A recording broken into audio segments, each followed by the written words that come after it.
That just gets me deeper into the idea of understanding the cycles of man, time, and the universe. Yeah.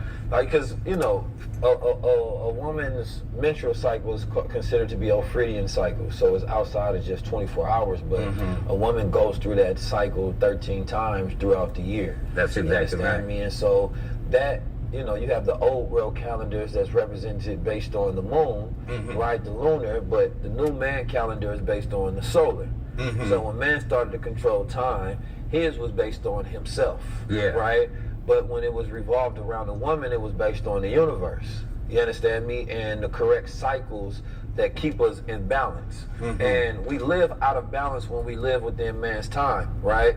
So when a person starts to grade their life by a 7 cycle, that's not correct, because that's not the way nature is composed, right? Well, nature is a whole different energy against man-made or contrived time. Right. So, for example, the moon is always associated with a woman. So on the day the woman has the first day of her menses, that's considered a new moon. 14 days from her menses is her ovulation, which they call a full moon. So back in the 70s or 80s, it was a popular thing then called the rhythm method. The women knew that on the day of their period, all they had to do is count 14 days from the day it started, and they knew that's when their ovulation cycle would be very hot. They wanted to conceive or not to conceive and stuff like that.